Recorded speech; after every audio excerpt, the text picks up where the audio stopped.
Graça e a paz. Você já tomou alguma decisão errada?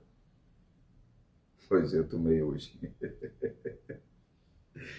Pois eu tomei hoje. Eu tomei, admito, assumo toda a culpa e responsabilidade pela minha atitude. A minha atitude hoje foi equivocada. Deixa eu explicar para vocês. Eu acordo, o meu despertador é de 5h20 da manhã. Então, às vezes, antes das 5h20 eu acordo, já estou acordado. E aí eu decidi. Foi bom, mas me atrapalhou. O que foi que me atrapalhou?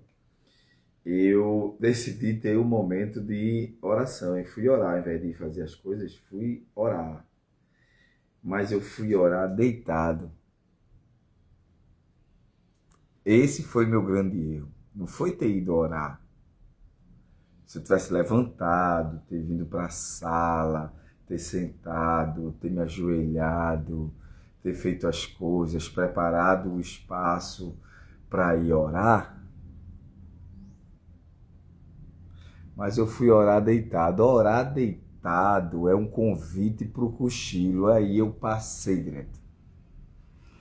Passei direto. Eu não acordei no meu despertador. Acordei no despertador da minha esposa, que é de 6h20. Aí daqui que eu fosse preparar o espaço, lavar o rosto, estar pronto, ia ser muito tarde. Então, eu preferi dar aquele aviso e iniciar no momento certo. É isso aí, Júnior. Quem nunca? Deixa eu contar histórias para você. Histórias do pastor João. Tem muita.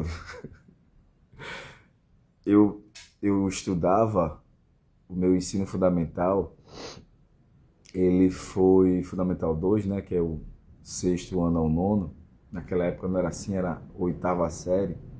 Então a minha sétima série e minha oitava série era num bairro muito longe da minha casa. Que da minha casa para lá, o ônibus rodava, para chegar na minha escola, rodava 1h20. 1h20 dentro do ônibus. E era pela manhã, então eu pegava um ônibus de 6 horas da manhã. Eu tinha que estar acordado às 5 horas.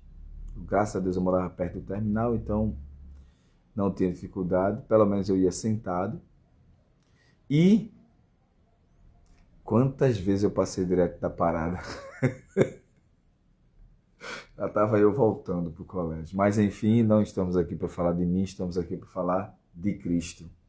E Ele que é o ponto central da nossa vida e do nosso café com oração.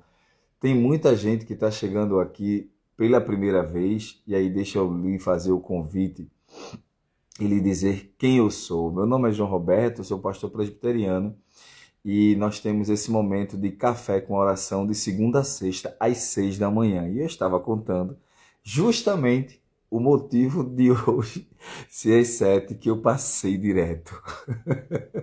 Então, se você ainda não me segue aqui para ter as notificações ali, sempre informando da nossa live, da nossa Café com Oração às 6 da manhã, e estar junto conosco aqui nesse momento. Estamos estudando o livro de Hebreus e eu faço uma breve reflexão sobre uma temática do livro.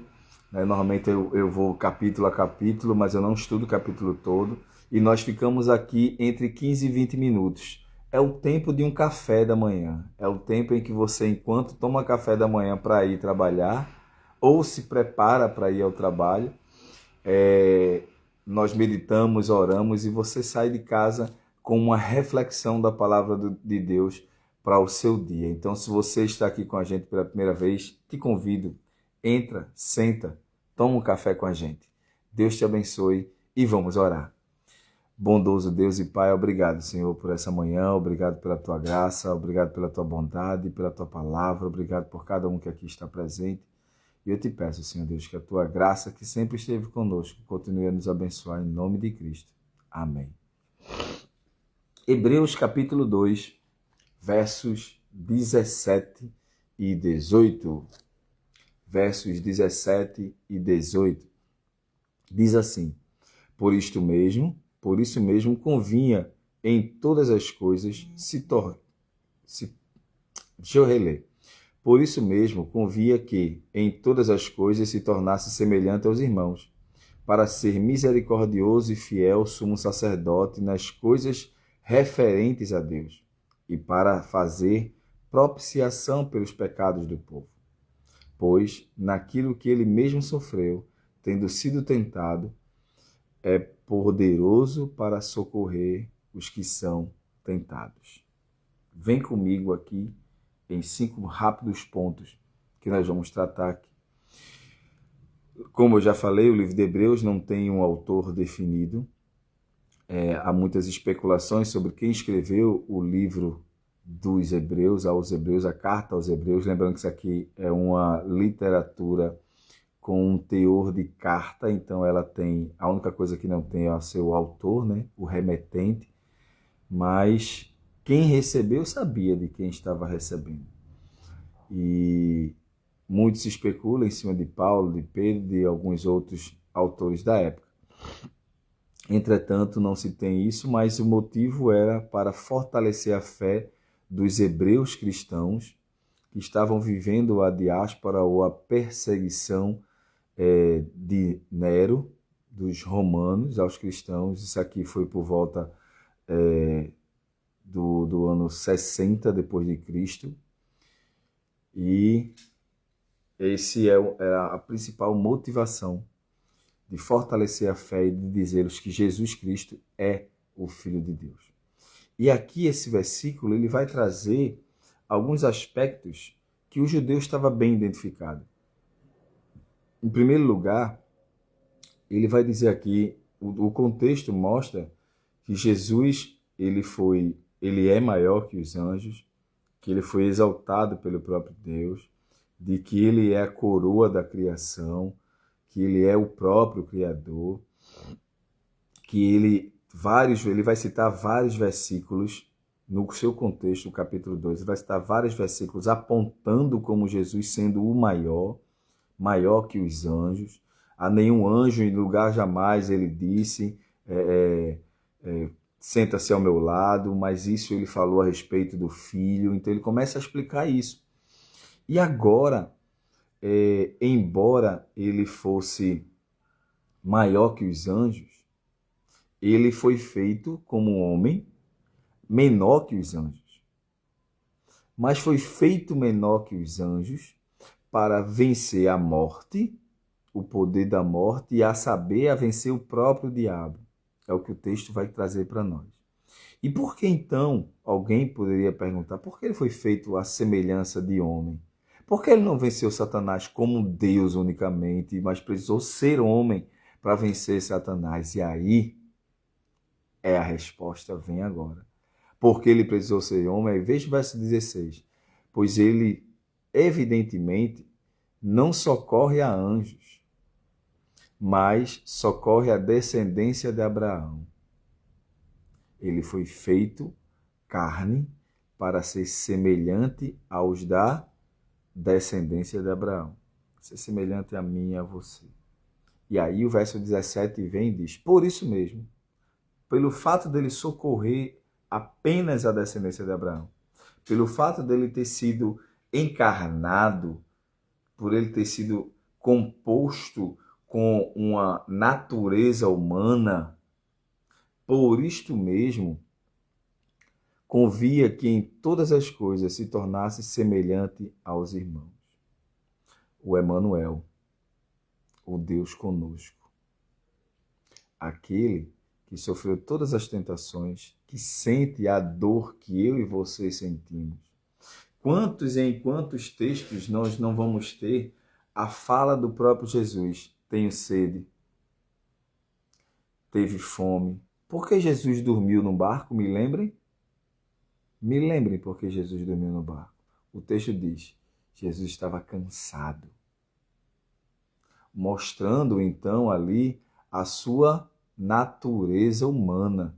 Cansou. Deus, em sua essência, não cansa. Salmo 121 diz exatamente isso. Ele não dorme, não toscaneja, ele não faz feitoria. Eu tinha que lembrar, né? Eu sendo eu. Ele não passa direto do horário. Eu passei hoje. Mas Deus não dorme, Deus não cansa. Mas a natureza humana de Cristo naquele momento dormiu.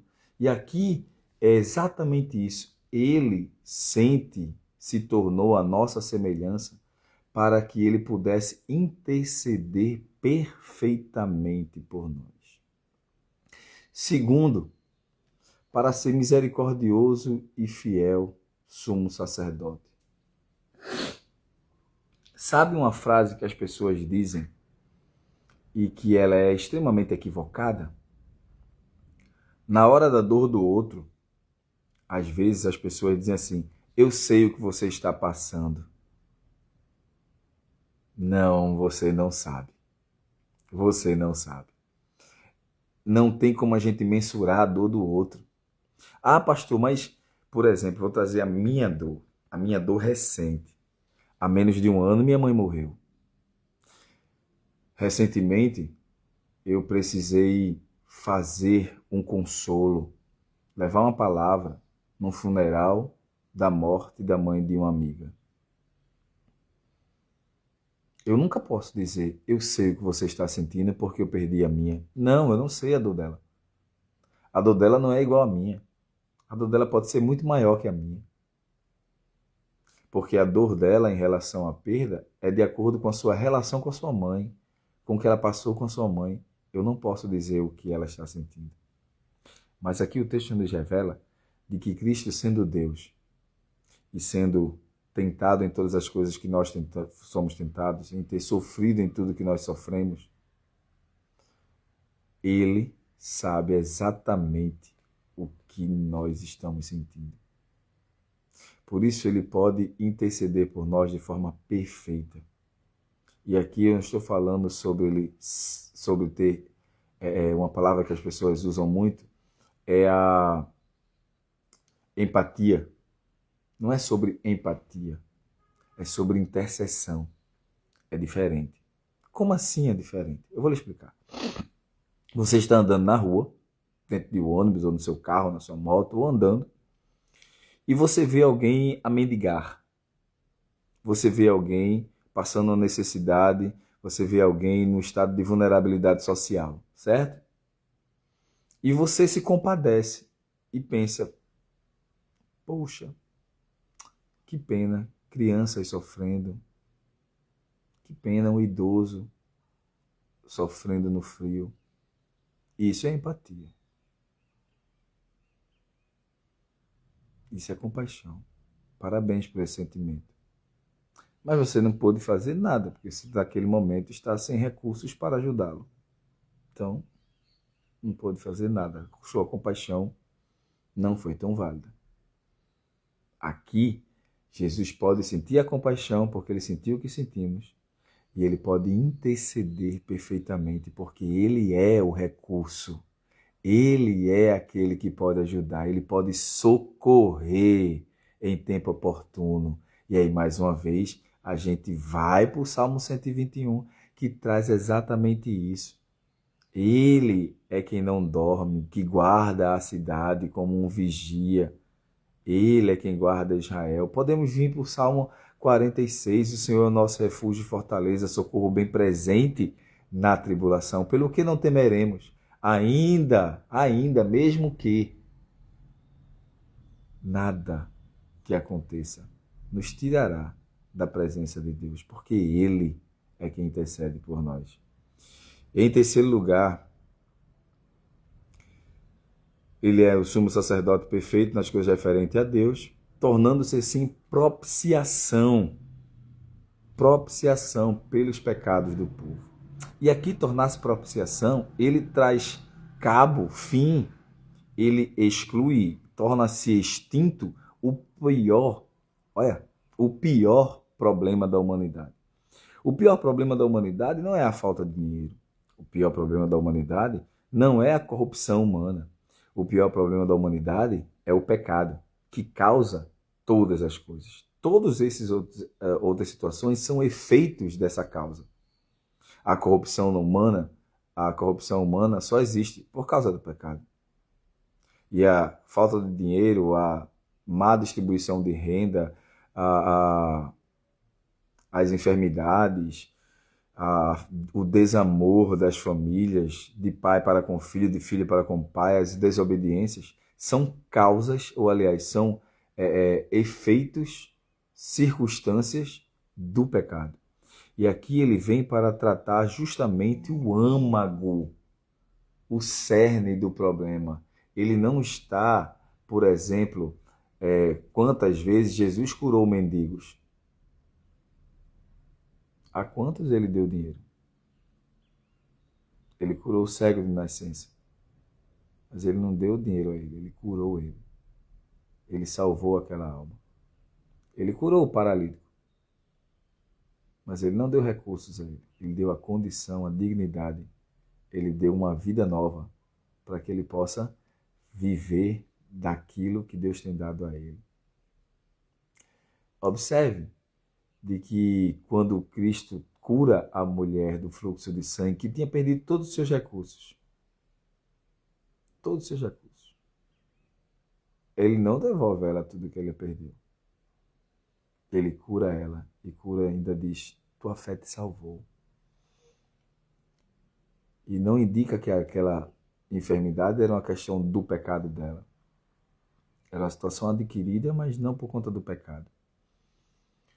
E aqui vai para o quarto ponto. Pois naquilo que ele mesmo sofreu, tendo sido tentado.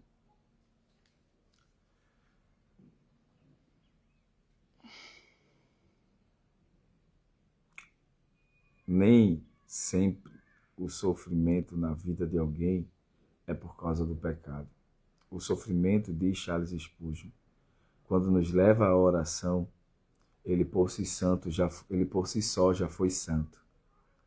Santa provação que nos levou à oração. Por si só, ela já solucionou muita coisa. Porque o que ele está ensinando aqui é, se ele sofreu, muitas vezes o sofrimento não é para o nosso dano.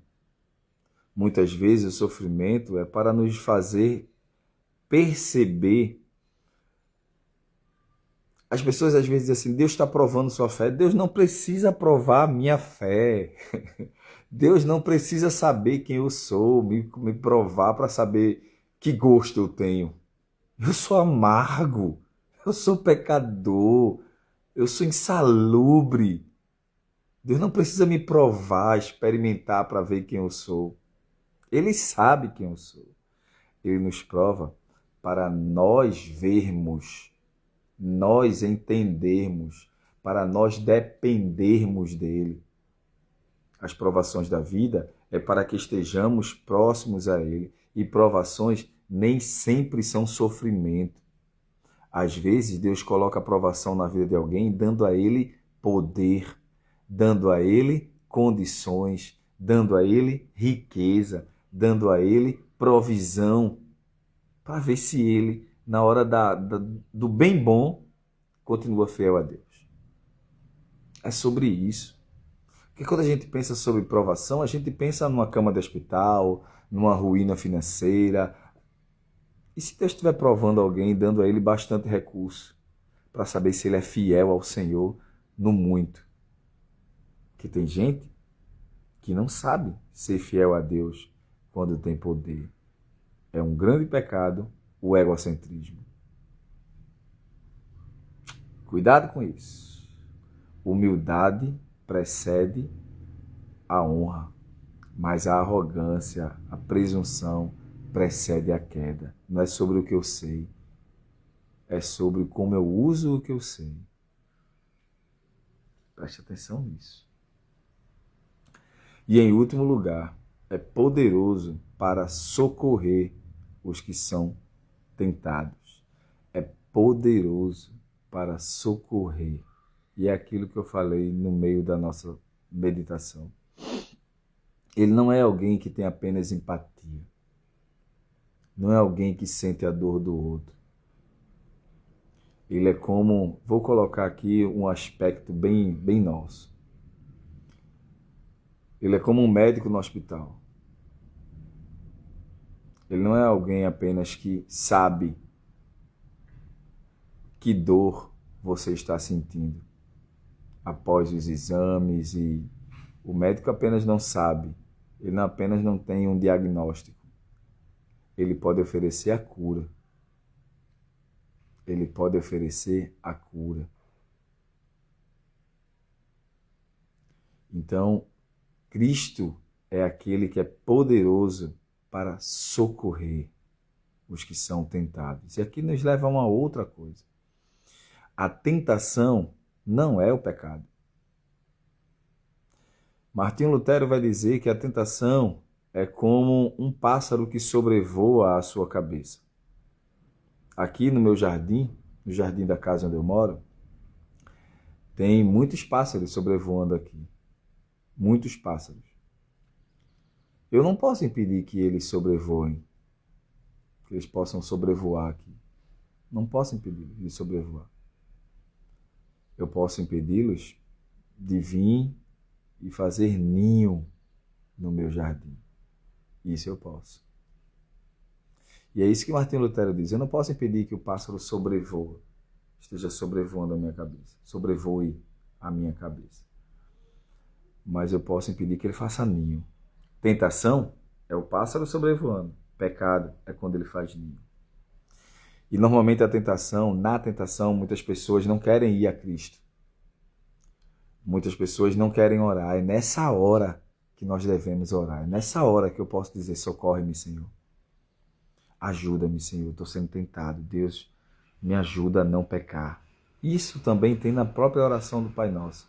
Não nos deixes cair em tentação, mas livra-nos do mal. O mal é o pecado executado. Livra-nos desse mal. Como nos livrando desse mal? Na tentação, busca ao Senhor. Significa que nesse momento ele está apto para te ajudar, porque ele sabe o que você está passando. Em tudo ele foi tentado e em nada pecou. 2 versículos que resumem a presença de Cristo e a solução que ele traz àqueles que recorrem a ele. Deus te ajude, Deus te abençoe, em nome de Jesus. Amém. Vamos falar com quem chegou aqui? Chegou por aqui agorinha Juliana Menezes. Juliana Menezes. Raquel Honório. Eu acho que é isso. Raquel Honório chegou por aqui. Vocês que são a primeira vez que estão por aqui, Deus abençoe. Meu nome é João Roberto. Sou pastor presbiteriano aqui em Porto Seguro, Bahia. E todos os dias, de segunda a sexta, né? Eu digo todos os dias, mas eu me equivoco. De segunda a sexta, às 6 da manhã. Hoje foi às 7, porque eu passei direto do horário. Mas presentes estão conosco aqui Um Amor de Laço, é uma empresa.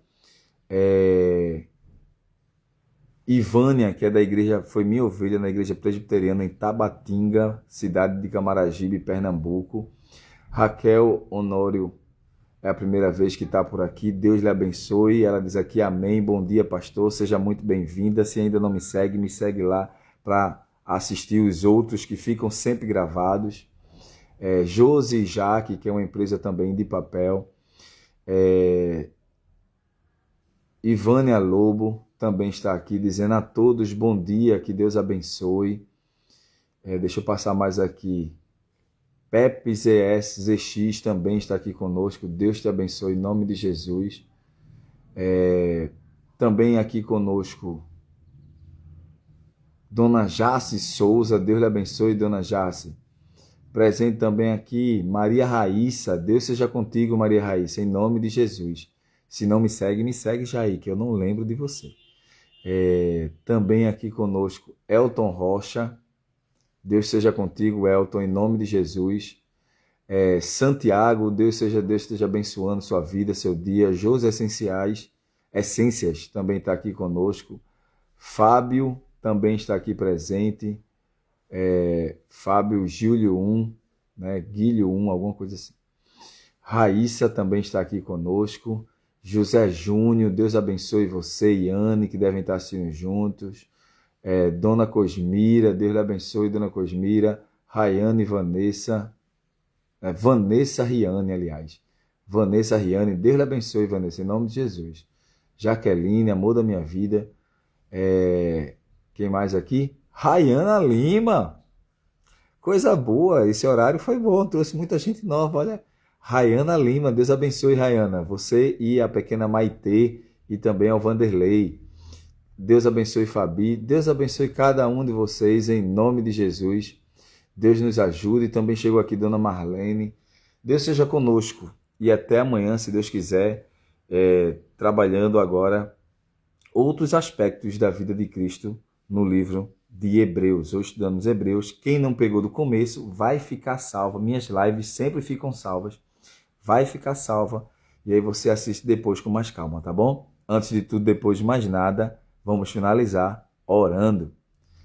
Bondoso Deus e Pai, obrigado por esse momento que tivemos. Roga ao Senhor que a tua graça que é sobre nós permaneça. Ó Deus, ajuda-nos em tudo a compreender que Cristo é tudo o que precisamos na nossa vida, pois ele se tornou semelhante a nós. E como semelhante a nós, ele pode interceder perfeitamente por nós. E nas tentações, podemos recorrer a ele, que é perfeito em tudo. Ao Senhor seja o louvor e a glória para todo sempre. Amém. Deus abençoe você, em nome de Jesus.